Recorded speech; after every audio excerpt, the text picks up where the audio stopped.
extraordinaire, the gemologist. Hello, everyone, and welcome to the Geomologist Presents. I guess this is a ongoing series that I'm having, but I'm been able and had the privilege to be able to interview, talk with, have a great discussion with creatives in the game, the field that we love so much, the role-playing game hobby. And today I have Joe Salvador, the author of Eldritch Tales, the Lovecraftian white box game. He has a lot of other projects that are coming out soon besides that, and we will talk about them. So welcome to the show, Joe. How are you doing today? I'm doing well, Carl. Thank you. Thanks for having me on. Right. So I think the coolest product, and I've been had the privilege again to be a part of it, is this new Sword and Sorcery Quick Start. Well, you put out the Sword and Sorcery Quick Start for it, but it's a game called Reaver that is a Sword and Sorcery role playing game. I think I'll read your little blurb that you have here on Drive Through RPG. Less gonzo and more grit, inspired by the fantasy works of Robert E. Howard, Charles Saunders, Carl Edward Wagner, and others, with a heaping dose of historical adventure fiction by the likes of Bernard Cornwell and Poul Anderson. The unique dice chain mechanic that doesn't require special dice, etc., can be easily emulated. Player-facing rules, action-packed combat, dark and dangerous magic, a meta currency, and tell me about.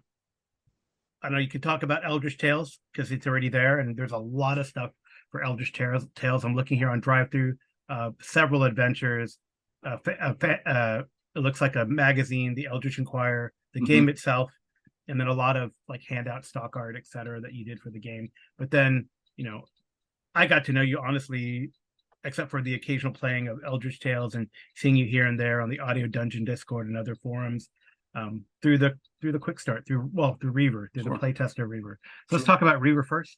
Okay. Yeah. Yeah, I don't really know where to go actually. So Reaver's been in the works for quite a while now. And it started largely as a rewrite of White Box. I'm a big fan of that game. I love the simplicity of it. I knew I wanted to change it to some extent to make it more in genre, strip out some of the high fantasy sort of things, introduce some new mechanics, and over time, I mean, you've seen it, and any followers of your show have kind of like gotten some tidbits, I guess. Over time, it just evolved into something new. More than a year ago now, we decided to completely wipe the D20, combat mechanics. And we ported it over to a die chain system. I mean, everybody thinks of like DCC with the die chain. Reaver, the difference would be that it goes up to D20, D4 to D20. There's 3 dice that are non-standard, and those can be easily emulated with the dice you have. So there's no need to go and buy special dice or anything like that. And then obviously recently, with this OGL situation that everybody knows about, I just decided to completely wipe all of the OGL material that was left in the quick start, so I could just wash my hands of it basically. Yeah.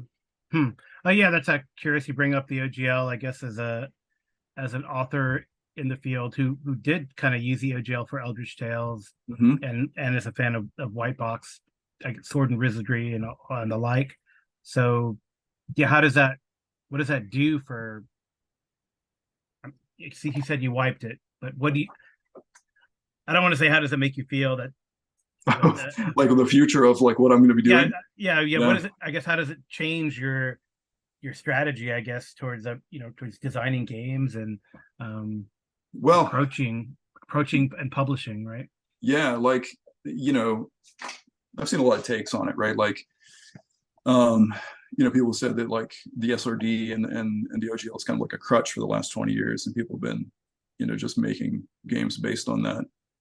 I don't know if that's necessarily true, but I do foresee, one, I don't know how WotC's going to regain the trust of their third-party creators and their fans. I mean, it's D&D, it's not going to die, right? It's Yeah. going to keep going. But for the future, I foresee a lot of new games coming out. And it's funny that, we have been taking steps with Reaver over the past several months, and apparently it was a blessing, right? Mm-hmm. So we were able to like easily move away from that. But yeah, I foresee some new and interesting game mechanics coming out. I'm really interested to see what the ORC turns into Mm-hmm. with Paizo et al. Right. And also, I know Matt Finch is also working on a sort of like an in-house license. So I'm Mm-hmm. really interested to see what he does. And obviously, like we were talking about Eldritch Tales, I'm not really sure what's going to happen with that. Yeah.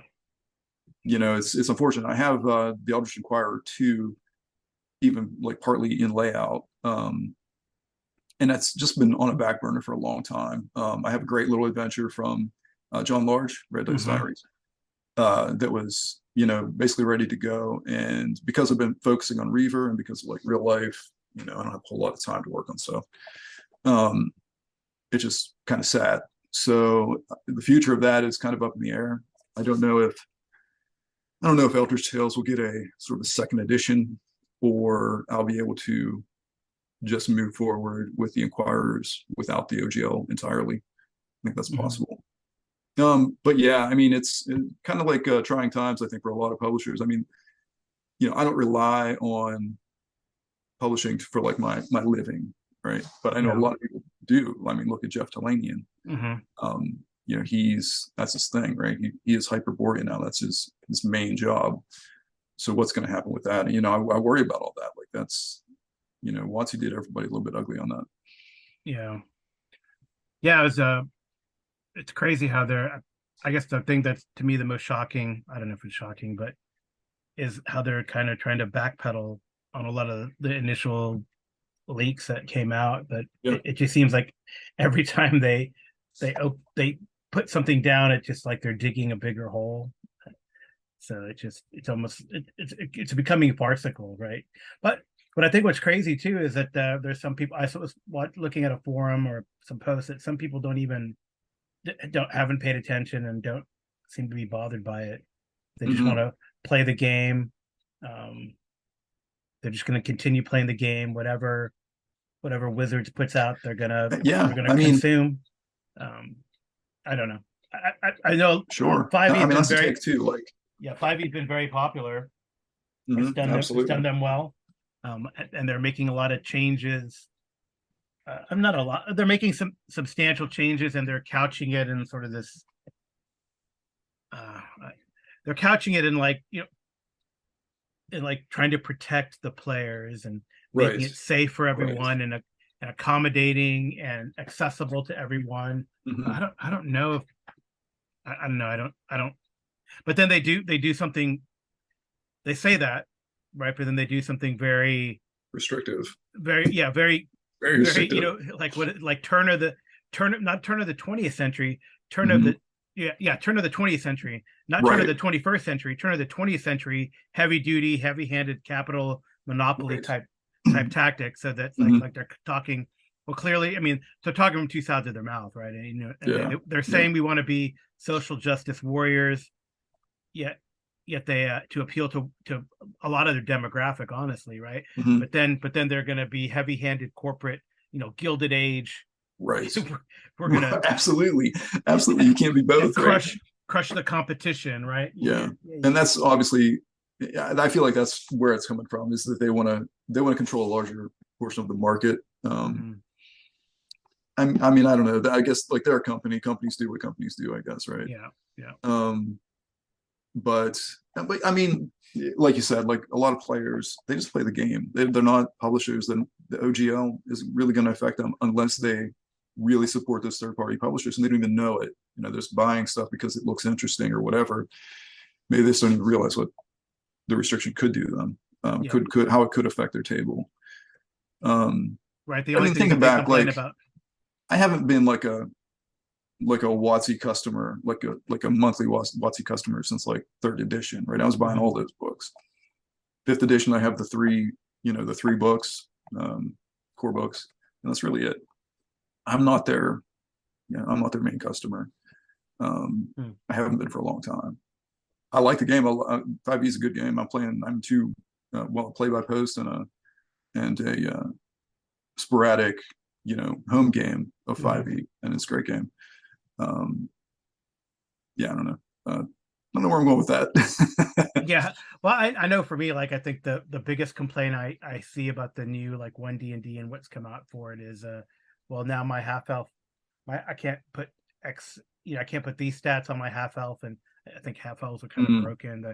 I can't make my super hyped up half elf warlock and be, I don't have to, but then of course people say, well, you don't have to be a half elf, you can be a dwarf and do that. But so there used to be certain types of characters and certain paths you would go on, and I guess with the new one, you don't, it's something that kind of, in a way, kind of Paizo did subtly with Pathfinder 2, is it doesn't matter what ancestry you choose, because you can get the bonuses you need to play whatever you want to play, right? Gotcha. You're not So going to be, there's less restrictions on those right. kinds of things. Yeah. And I'm fine with that. I see the benefits of having that. It's an inclusive like environment. Yeah. You want to be able to play any kind of character. You want like a halfling paladin and a dwarf ranger and all that stuff. I also appreciate like the old rules where it was restrictive, and right. And I mean, it was like that for a reason. It was supporting Tolkiensian tropes, I think. Yeah. And then maybe that's not the right thing. I don't know. There's no right answer, I guess. But yeah, I mean, I'm happy both ways. Well, that brings me to want to ask you an interesting question. So how far back does the role-playing history of Joe S go? Oh, so let's see. I started playing D&D in like 86 or 87. So that's like second, is that second edition? Or no? Well, it was Menser Basic. Friend at school was like introduced me to it. Actually, he let me borrow the Dragonlance trilogy, Dragonsong Twilight. And I don't know which came first, but I remember loving that book, and that's kind of like kept me interested. Tried to learn how to play with Beckme. Moved over to sort of an amalgamation of 1E and 2E. Played 2E for a gazillion years. Second edition we played quite a bit. And that's kind of like my, a lot of people look back at 1E or, Holmes or whatever. I looked at second edition. That was like what really sticks with me, right? But no, we played quite a few of the old games, Palladium, Ninja Turtles, Robotech, and all those. Wow. Marvel. Never played Top Secret or Boot Hill. That's all new to me. Gamble World, I think we played, and Star Frontiers briefly. Yeah. Played a lot of like strategy games, board games. Yeah, but I mean, overall, like I was pretty much in gaming for that since then. I think did you take any breaks? Just I think when I was in grad school, I took a little bit of a break, but even then, I think I probably played every once in a while. GM and player, like it's funny. I think I'm kind of blessed because coming to like the internet and like playing with new players, it sounds like a lot of groups have one GM and that's it. And with my group, and I don't know, maybe your group too, like everybody was a GM. We just took turns, we just rotated, and it doesn't seem like that's a thing anymore. Yeah, I guess it depended on the game. I know that some people, I don't know how I fell into being the GM most of the time, but that's kind of what happened. But I know at least early on, we had someone who would run like Twilight 2000 or Traveler, and I kind of stuck with the D&D, although I did delve into Star Frontiers and had a really fun Star Frontiers game for a good long time. Yeah. But then somehow I don't know, maybe the people just didn't want to. They liked how I GM'd. I don't, it's hard to say, but then, kind of grew into it. Yeah. Being good. And in my home group now, I GM for them, but other people are game masters as well for their own groups or whatever. Okay. And I guess every time I say, well, hey, it'd be fun to take a break and one of you guys can run something, it just doesn't Didn't pan out. Yeah, that's why I do like online, where I get to play a lot, Yeah. as well as run, because I think, especially like a game that I have but haven't run yet, I like to see Hmm. how someone else runs it, or and Sure. sometimes a game that I have run, I'd like to see someone else's interpretation, Oh, or absolutely, how they run absolutely. it too. You know, we So, all have like this stack of huge stack of games that we've never played, uh, right? Like, yeah, I have like I just bought a new section. You know, I love those, that IKEA Calyx. I mhm. don't know if you, the boxes, Yep, and I just bought another section nice. because I was like, oh, I have piles of stuff. I don't like having I know. piles, and now I'm fine. I don't have piles around, so it's good. So I Yeah, put them cool. up, and I still have room, which is great because I got to move things around, and Hmm. so I'm happy. So I guess that means I can buy more games. Ha. Yeah, that's it too. Like I'm always like moving stuff. Like I'll like, you know, I have some stuff on my shelf that I'm using, and then I'm not using it for a while, so I put that away and get out some other stuff, or I sell it or whatever. Yeah. Yeah. It's So always like a rotating door. so you focused on the games that you're creating, or do you play anything else right now? And if you did have, let's say, an extra day in the week, let's say Hmm. we were in the Warhammer fantasy world and we had 8 days instead of 7, and you had an extra day, well, it'd probably end up working, right? But Right, right. but if you had an extra day just devoted to gaming, um, and I guess you probably would say Reaver, or we'll talk about your Oh no, next project. But if I could pick a game, what game, or what, like what's on your like bucket list to run? I guess Mothership, hands Mothership. down. Okay, I haven't run it, haven't played it. Love it. I have all the stuff for it. do you really? Me too. I'm Dude, yeah, waiting I haven't played it. I'm waiting for the next for the what we haven't Mhm. gotten the box set yet, Right, I'm right? kind of really looking forward to And that. then there's someone else came up with something pretty cool. That was like as a third party for Mothership 2, The, that seemed pretty neat too. the whole breach. Whole breach. Yeah, Yeah, got that. Yeah. yeah. There's some So stuff. There's some stuff on Kickstarter right now for Mothership as well. I'll have to check that out. Yeah, Yeah, I'm a sucker for that. I yeah, guess I'm a super. It's so weird to see like what Kickstarter super backer. yeah. Yeah, It's kind of but crazy. I do love all that stuff. I do have, like, is it Red Planet? Red Planet. I think. Yeah, that sounds familiar. Yeah, No, Dead Planet. Dead Planet. Okay, I think that's right. I It's can't a red remember. cover though. It's a Yeah. red cover. Yeah, Dead Planet, and then I I've always wanted to run that and just see how Hmm. it Yeah, just I seems would. very. It's definitely very grim dark in space. It's a Yeah. very challenging. It's kind of like, I guess it would be like the cinematic. Like Free League has aliens, right? And they have like the Hmm. Hmm. cinematic where everyone's expected to die, like in the movies, Right. Right. but and as opposed to campaign where you have more survivability. Yeah. But it seems like in Mothership, it's all cinematic. Yeah. It seems It's like it. It really seems like. really I think hard. you know And I what don't. really got me was the simplicity of the that little percentile rule set. Man, it's Yeah. so interesting to me. Um, Hmm. my second choice would be Simbaroom.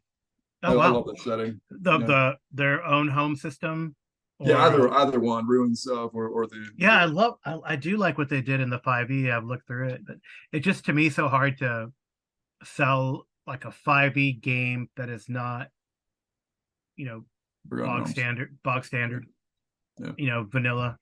sure. So because I do have a lot of cool 5e stuff, like we mentioned, what we mentioned before we started recording, right? There's some stuff that Lost in the Lost Lands Hmm. verse, which is by Yeah, Frog God Games. They just came up with two, I think, Aegis of Empires and Splinters of Faith, yeah. two kind of long adventure paths, and then there's a Symbaroum, but then there's like the anthropomorphic, Beowulf. like Yeah, Historia, yeah, Beowulf, right? There's, yeah. but Matter of fact, I there's another a 5e product on my back that hasn't shipped yet. And it's like Mythic Ireland. I can't remember what it's called now oh off the top. wow, huh, Heroes of Tara, maybe. interesting. I Yeah, have to then, look it up. huh, yeah, I even Yeah. got, I even, I don't know. Like I said, I'm a sucker for good art that I see on a Kickstarter, Mm, and I yeah. even got I got like the Inferno, the Dante's Inferno, playing a campaign where you go to Oh, you hell. talked about that. Yes. That Yeah, sounds interesting. it's fascinating. Actually, one of the coolest things. I mean, there's so much art in that. It's kind of like an art book, really. I Hmm. mean, there's Hmm. like and they have like they read, I guess because it's public domain, so they reprinted Dante's Inferno, but Wow. like every canto has like an art piece with it, and and then there's like double spread. I mean, it's a really beautiful, like Hmm. big, like it's a table book of Dante's Inferno Yeah. effectively. But Yeah. then they have like a gazetteer, and then I just got um actually I'm not going to do a mini review of this, I don't think, but I did an unboxing because I got a bunch of boxes. It's like it seems like at least once a week I get a stack of boxes. I don't know how it Yeah. goes. And then but they sent the adventure path, so they sent that separate. They Okay. sent like Okay. the adventure path and the map separate. Actually, in fact, they sent, I don't know, it must be cost effective for them. They sent the maps in a little like envelope, like all the maps. It Oh was like, yeah. and Yeah. that Because they came could like a send it. day. That came like a day earlier than the book or the box Hmm. with the book in it. It's Yeah. kind of funny. I think that's Probably. So looking at shipping, they mhm. could probably send the envelope first class for like a Yeah. couple of bucks, and Okay. then the book would go media for a couple of bucks. But if they were together, it'd be like $20. Yeah. Yeah. Yes, it's ridiculous sometimes. So yeah, I think that's pretty cool. Yeah, I think for me, I don't know. I have so many that I want to run. I don't Sure. know. Yeah. And we keep. It's like I feel sometimes I have like a game master ADD, Oh um, yeah. I or understand that. Yeah. and yeah, because we're definitely plowing through, I think, really well the Warhammer Fantasy Enemy Hmm. Within campaign.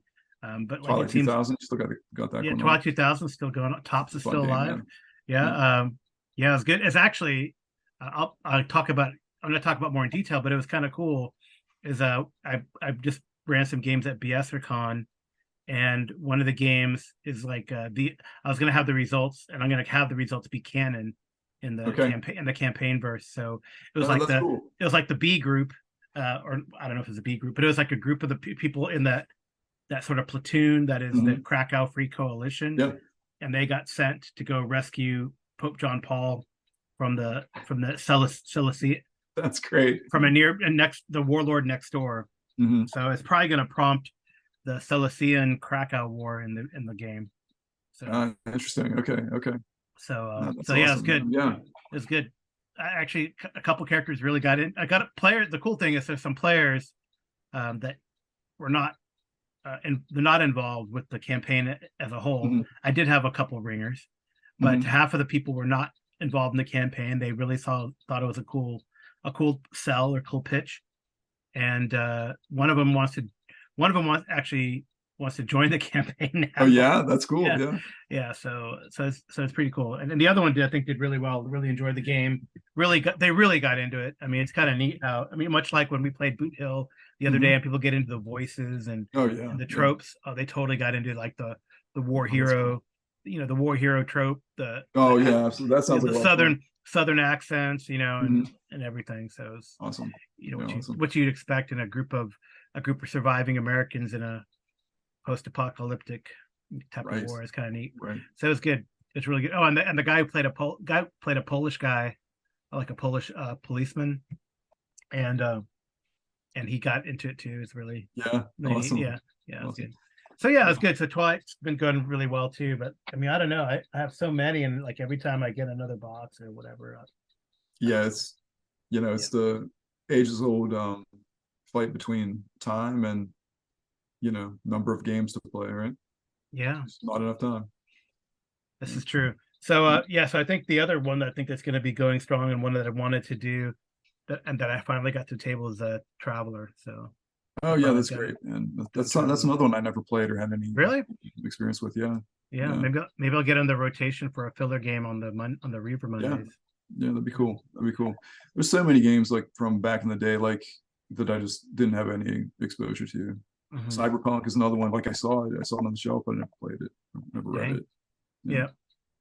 Yeah. Yeah. Um, So, well, yeah. speaking of games and maybe new games, let's talk about your next project. Because Oh, I know sure. because I did save it because I am a Kickstarter super backer. So I click on everything, and this is something called Darkness of the Demimonde, a Mhm. Victorian pulp horror RPG. All right. So I only have like one sentence on it, so I guess you get to talk about it here Okay, yeah. as much as you can. I mean, it says utilizing a rules light system for fast play and immersive narrative in a world of investigation, horror, and the supernatural. There you go. Darkness of the Demimonde. What All else is right. there to say? Uh, Um, Well, what's the game about? I mean, it's yeah, so Victorian. Demimonde is it kind of came about around Halloween of last year. And it grew out of it's a Tunnel Goons game, so it runs off the 2d6 Tunnel Goons system, really simple. Um, and it actually grew directly out of a game called the Midnight Chimes. Now, you might know that Tunnel Goons and all Tunnel Goons games are Creative Commons, right? So I don't know, knowing my players in my home group, so the Midnight Chimes is all about playing supernatural creatures, vampires, werewolves, whatever. Knowing my players, I was like, I'm gonna make some rules to play humans, just like an investigator type of character. And we played it, had a great time. It was really kind of off the cuff, very little prep, very improv heavy. And I don't know, after we played, I just kept kind of tinkering with it, and I came up with this game. And it was I had made enough to make it something new, right? So I called it Darkness of the Demimonde. And with Reaver in the background, I know that I do want to run a Kickstarter on that, largely to pay for art and the hardcover printing. I decided that I wanted to do Zine Quest, and Demimonde would be perfect for that. It's 32 pages without any stretch goals. It's 32 pages. Full game. You'll get character creation, a very minor setting, Victorian England, basically. All your character creation, all like a scenario, and you're ready to go. It's really easy to jump into. It's like I said, it's very open ended. The setting, like I said, is not a focus. You can really base it anywhere you want. The scenario that I'm putting together for it is I don't know if I'm going to put it in London actually, or just like in the English countryside. It's still kind of in the works. Spoiler, I guess, for the Kickstarter. So the Midnight Chimes was written by Scott Malthouse, who people might know from Romance of the Perilous Kingdom. I think he did some work on Against the Dark Master. I've contracted him to actually do up a scenario as one of the stretch goals, and that would be added right to the book. So that might take the book up to about 36 pages. Yeah, so you can in Demimonde, you can play, like I said, a human investigator sort of person, where you could be, a detective or a journalist or professor, what have you. They're called the Enlightened, and they're enlightened because they know that there is sort of like this, the half world, right? The Demimonde, where there are supernatural creatures influencing the world, the mundane realm, and these human enlightened characters will be looking to either maintain a balance between the real and the unreal, or directly combat the forces of darkness, that sort of thing. Then the flip side of that is you can play the Afflicted, who are like any kind of supernatural creature, including like psychics or magicians. So you can play werewolf or vampire or a created, like Frankenstein's monster. So yeah, that's all in there. And like I said, it's really easy to jump into. You could probably make a character in 5 minutes. Yeah, I think it'll be a good time. It'll be a good time. So I'm thinking like even though I haven't seen the third season, which is bad of me. I'm thinking like Penny Dreadful. Absolutely, absolutely. Yeah, if anybody has liked Penny Dreadful or The Alienist or Sherlock Holmes or yeah. Any of those things are certainly inspirations. Yeah, I like that stuff is super interesting to me. And going back, like you want to talk about like early gaming experience. One of my favorite settings was always Mask of the Red Death for Ravenloft. Mm-hmm. I mean, that was like the 90s, right? And I haven't played that for ages. Wow. But that's something that always stuck with me. I love that setting. Yeah, and that's that's also inspiration for this. Have you seen there was like a Sigmund Freud show? I feel like it was but it was really into that sort of Austrian era, right around where the Austrian-Hungarian War, so late 19th century, same time period, really. But it had some supernatural elements in it, and you didn't know if it was like, is it supernatural, is it real, is it drug addled? So that could really be another inspiration, I think, too. I think it was just called Freud. I'll have to look that up. Television series. Here it is. See, the magic of Google. It was Freud is on the TV series. Yeah, Austro Austrian German. Yep, Oh, 1886. Psychic interesting. crime. So it's German, so it's got subtitles and stuff like that. But really, pretty good. Really gets into the politics and all that too. So that I feel like that could, if you didn't want to be in Victorian England, or maybe hey, Mhm. maybe that could be a if this does Absolutely. really well, it'll be the next the world next part of the world book. Yeah. I mean, like I said, like you can place it anywhere you want. Yeah. Yeah, yeah, The late 19th century is the Wild West. The horrors of colonialism, industrialization, yeah. all of those things. I mean, there's Edgar so much. Allan Poe, right? It's like you put in Oh yeah, Baltimore on the East absolutely. Coast, right? Jack the Ripper, like all that Yeah. stuff. Oh yeah, yeah, totally. Cool. Yeah. Well, sounds really good. When is it? Do you know when it's Yeah, that is actually going to drop a week from today. I think. What's today? today is February today 1st. It's going to run from the February 1st to the 1st. So 28th. that will be we are recording on the 24th of January. So you're right. So like a week, Yeah, I think it's a next week Wednesday. So yeah, next Wednesday. That's cool. yeah, So and the product page is up, so people can find that. you can press save, so you'll get notified. What's it say? That's coming soon. So who's are you doing all the Um, art? I guess you did stock art. I guess all the stock art you sell on drive through is your yeah, that's all me. In the game, you'll see some of the art on the Kickstarter page. That's my art. Mhm. The vampire that you'll see.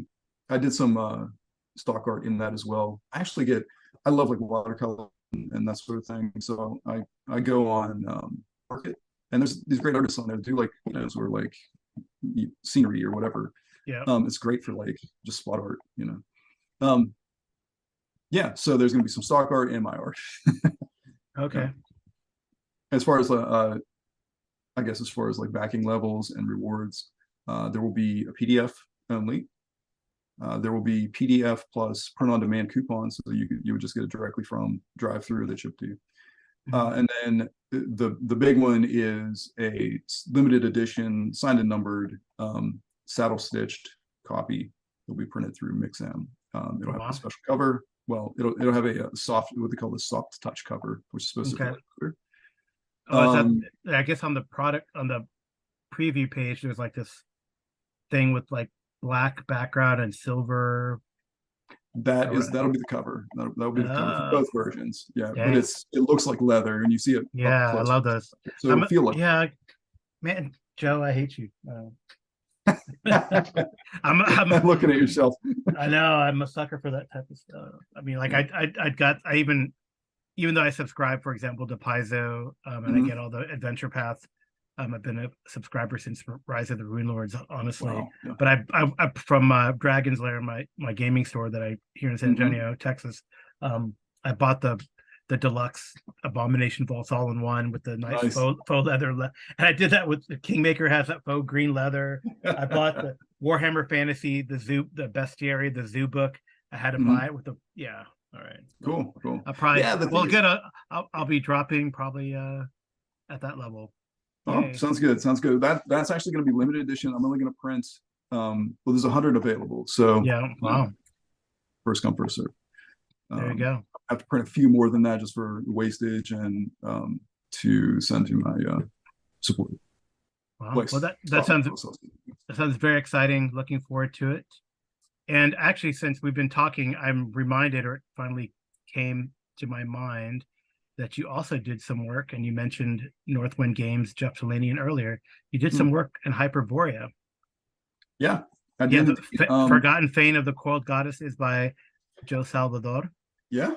You guys didn't So know? that's an interesting story, and I'll always be in debt to Jeff for giving me a shot. But I wrote up in that sort of adventure. There's like a short portion, I don't know, maybe 10 pages or so, that is like just setting Mhm. material. Right. I wrote that and with the intention of like sending it to like I don't remember what the zine was at the time, like Gygax magazine or like Knock or whatever, and just as like a contribution. So I reached out to Jeff at the time and said, hey, I wrote this thing, kind of wanted to send it to a magazine. How would you feel about that? Whatever. And he didn't get back for a few weeks, so I figured Mhm. he hated me. well, it turns out I emailed him. I said, hey, just reaching out again. And at which point he got back right away and he said, I'll publish this if you write an adventure for it. And, I'll pay you. So that was my start in like publishing. Wow. And yeah, I mean, anybody who's backed any of Jeff's stuff, they should know that he's really reliable. His Kickstarters run like clockwork, right? Mm-hmm. And he's been a great influence, big help to me as far as just going through the process of writing Forgotten Fame. Mm-hmm. He gave me such great feedback as far as like, I would send him a draft and he would send it back and say, hey, even like things like this paragraph, you use this word like 3 times, like just change it a couple times. Things that you don't know, like at the time, like I would not have recognized, right? Right. Yeah, just a huge help. Such a great guy. Yeah. That's cool. Cool. Any other projects regarding Hyperborea? Uh, Or yeah. is that like a one? You feel like that's a one and done? There's kind of a second Lemurian scenario in my brain. I just need to find Oh, the time to write it, and I don't know if that's a spoiler, but yeah, Jeff did ask me if I would be interested in doing that. Long time ago, I said yes, and all these other projects have gotten in the way, but it's there, in this mess that I call the brain. yeah. But in due time, I mean, you have this Kickstarter coming out, Darkness of the Demimonde, and then you just did the Reaver, and you mentioned here you want to do a Reaver Kickstarter like Yeah. sometime during 2023, right? So Yeah, I mean, I'm thinking they say that the best time to run a Kickstarter is the spring. So I mean, maybe okay, I should push it to next spring, but possibly just this fall. okay. So much of it is done. Like I mean, I guess you've seen it, right? Like you've seen Hmm. the document. Now I have to go through the core book and take out all the OGL stuff. I haven't done that yet. Hmm.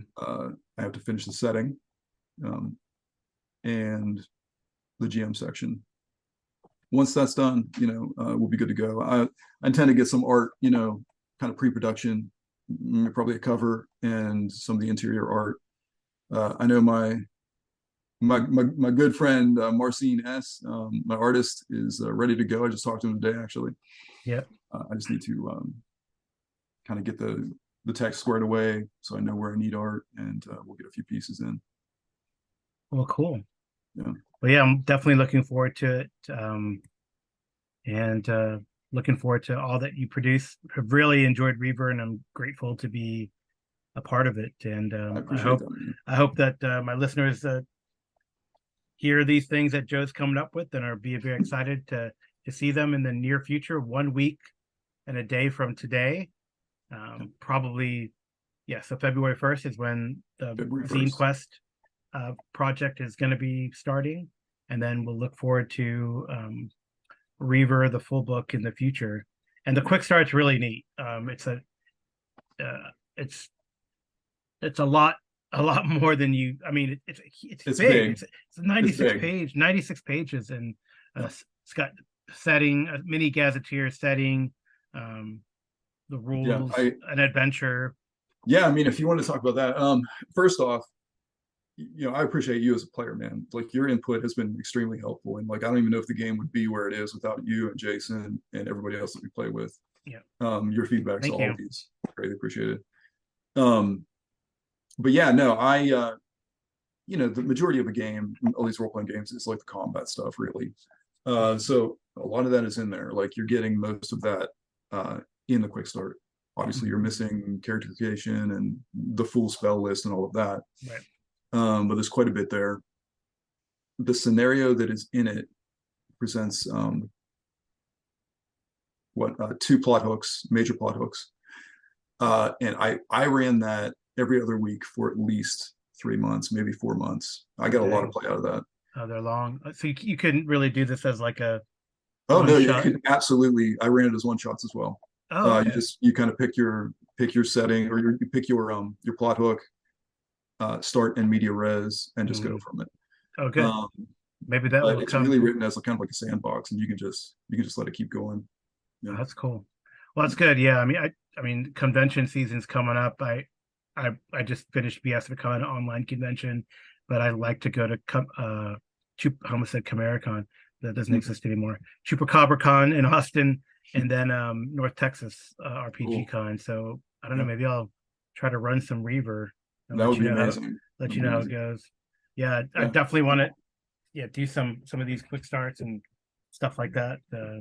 Yeah. I'm really looking forward to hearing the feedback that comes Right, in. I mean, so that's the far, biggest test, right? Is I mean, you yeah. is like you Yeah. can write something, and I'm in the middle of writing a couple things, and I've gotten some good Mhm. feedback. I'm not as disciplined as I need to be to No, get I them understand down, that. and yeah, Yeah. and but the biggest thing is for someone to take your stuff Hmm. and run it and then Right. see how that goes, right? I mean, I think Right. it's a huge, because you That's know, the like question. all the tricks, you know all Mhm. the I don't know, like Like with the the scenario. workarounds if there's a problem, right? Right. Right. So with the scenario, like I don't know that writing that as a sandbox is the best plan. I'll just say that most of your quick starts are railroad, right? Right. Oh, for sure.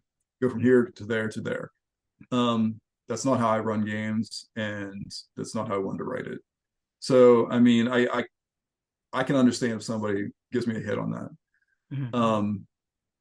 But like I said, it's quite a bit there, and if somebody can, like you said, if somebody can take that and run it and understand where it's what I'm trying to do with it or whatever, um, and just kind of make it their own. That's what I want to hear about, and I want to hear if those rules make sense.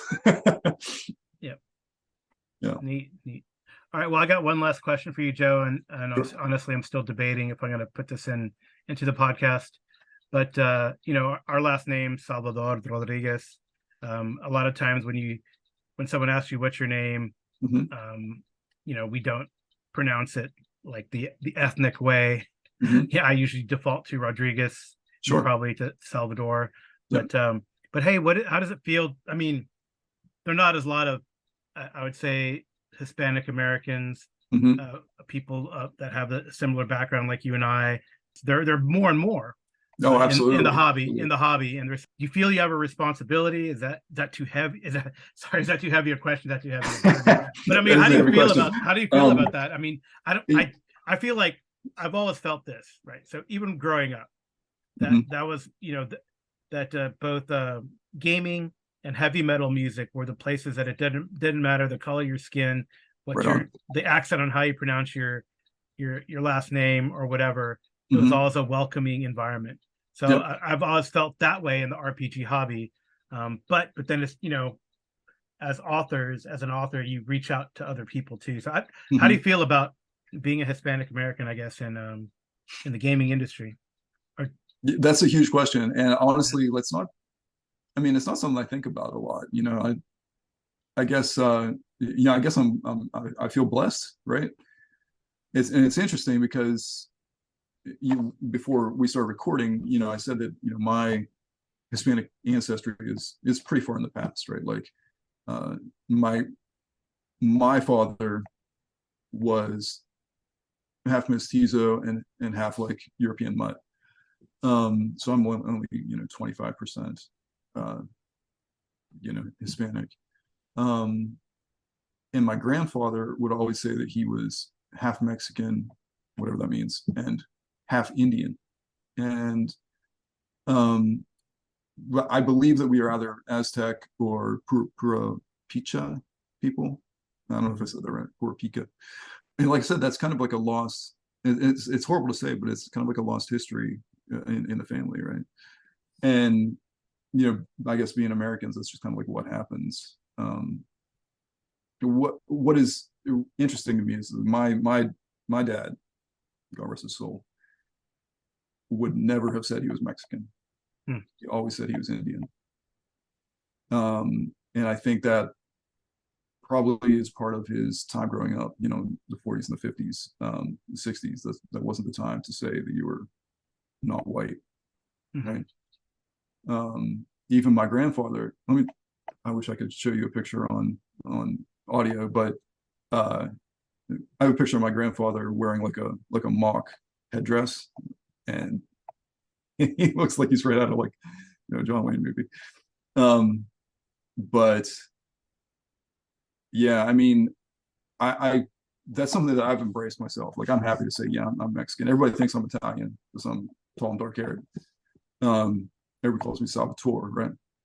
Yeah, I think Uh, I made that mistake earlier too. I thought it was like Salvatore or I Salvatore. think yeah. But no, whatever. Like it's all fine with me. But yeah, like I've embraced that. Like I'm happy to embrace that heritage. Yeah, I mean, I guess like, I felt like that, like I shared about RPGs. I feel it's a welcoming community, and I agree. Yeah, if you like make a good product, people are going to buy it. They're not going to look at your lesson and go, "Oh, I'm not going to get that because of X or the color of your skin." They right. don't care. I would certainly hope Or not. even Like even at any table too. I mean, even at any yeah, table, yeah. it's Like always a welcoming community.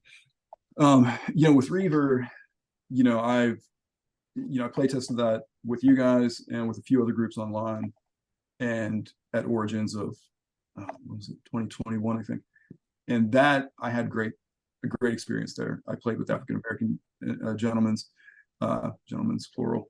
Um, I played with some ladies. Everybody loved it, and some of the best feedback I had was that they appreciated the fact that I had pre-gens that were minorities, and I think that's awesome. Yeah, I hope that can continue, and in the gaming community in general, like there's bigotry everywhere. Whatever community you get into, I don't care what it is, there's going to be some people that aren't nice, basically. I just hope that in the gaming community, like you said, when we were younger, it didn't really matter. Like just you were just playing games, and you're having fun. Yeah, Let's just get back to that, right? yeah, for sure. Yeah. Well, great. Well, thank you for sharing that, Joe. And I'm glad to be a part of your ongoing development of Reaver and the verse. It's definitely, for me, it's very immersive. I don't know. I guess we're gonna have to. Well, probably better for a form like Cerebrivore because it is more cerebral to understand your. It seems like you've done a lot of reading and study on a lot of different historically. A lot of it seems like in Reaver, a lot of the cultures that you've developed have a historical basis. There's like an Yes. ortholog Yeah. somewhere, but it's very immersive for me. And I think you've shared that study that you've done, with the players, with the development of the world. So I think so that's definitely what appeals to me for Reaver. Mechanics are mechanics. Yeah. Right. It's a joke among my players that what is it? Is it awareness, perception, spot hidden? What the hell Yeah. is What's it going to what? be, right? What's it? What is it this week, right, or today? But Yeah. the mechanics, the beauty of the game Reaver is that the mechanics do not get in the way Oh, I because appreciate that, and man. the Yeah. world and the world is immersive, and you really get into it. We get into it, and Cool. I think that a lot of that is because of the like all the little things that you throw out, when we play. Like we learn a new part of the world every time we play, which I think is Well, that's the goal, right? I love yeah, world it's cool. building, man. That's Yeah. that's one of my favorite parts of this whole thing. So yeah, that's a Okay. whole Well, other conversation. all right. Well, great. Well, thank you very much, Joe. Thank you for coming on this show, and I will put all these cool links in the show notes from your quick starter for Reaver, for Eldritch Tales, for the Darkness of the Demimonde Kickstarter that's coming out. And hey, you guys should all check out his Northwind product too. Thank Forgotten you. Fane of the Coiled Goddess. I got a link for that as well. So again, thanks, Joe, and I'll talk to you soon. Again, thank you for having me on, Carl. Appreciate it.